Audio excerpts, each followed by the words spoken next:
Moving on to the next example, which is example 4-4, in which two forces are shown to you in terms of their Cartesian notation. F1 is also given to you in terms of ijk, F2 is also given to you in terms of ijk.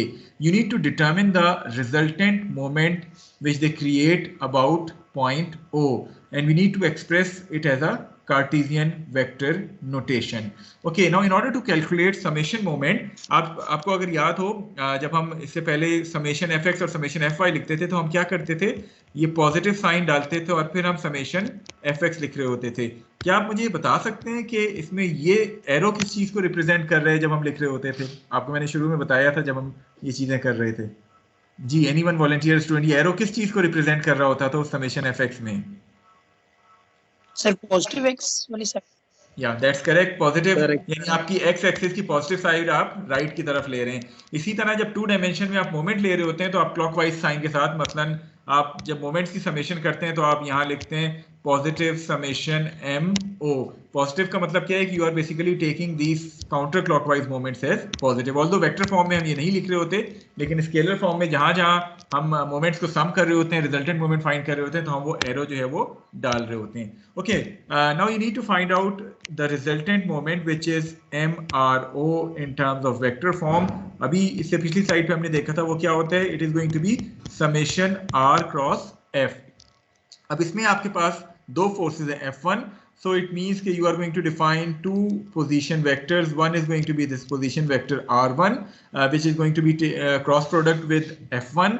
The other one is going to be this position vector R2, which is going to be cross product with that F2. So I can write it as R1 cross F1 plus R2 cross F2. तो ये आपके पास resultant moment का formula आ गया.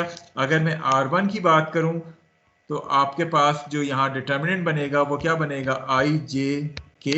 R1 जो position vector है इसके कौन कौन से कंपोनेंट्स आएंगे? Sir only y component. Only y component. So 0 5 0 आपके पास R1x R2 R1 5 और R1 0 जाएगा. What about this force? ऐसे ही होगा, -60 40 20. Yes sir. चलिए, तो ये आपके पास पहला डिटर्मिनेंट आ गया. इसी तरह for the second force you are going to take R2 cross F. So आपके पास उसी तरह IJK आ गए फर्स्ट रो में. अगर मैं R2 की बात करूं तो पॉइंट B के क्या कोऑर्डिनेट्स हैं? सर 4 5 -2. सो X कोऑर्डिनेट 4 है, Y कोऑर्डिनेट 5 है और Z कोऑर्डिनेट इसका -2 है. So I am going to write it as 4 5 -2, and the second force is 80 40 and -30. So once you expand these two determinants and add these two vectors, I को I से add कर दें, J को J से add कर दें, K को K से ऐड कर दें, आपको जो है वो रिजल्टेंट मोमेंट मिल जाएगी which is going to be this vector 30I - 40J plus 60K pound foot में आ जाएगी. Is it clear to all of you? कोई डाउट, कोई क्वेश्चन जो आप पूछना चाहें? No sir. चलें, तो हमने दो एग्जांपल्स देखी. एक हमने वेक्टर फॉर्मुलेशन के हिसाब से देखा कि मोमेंट को किस तरह हम फाइंड करते हैं आर क्रॉस एफ की मदद से, प्रिंसिपल ऑफ ट्रांसमिसिबिलिटी की मदद से हम कोई भी पोजीशन वेक्टर जो है उसका इस्तेमाल कर सकते हैं.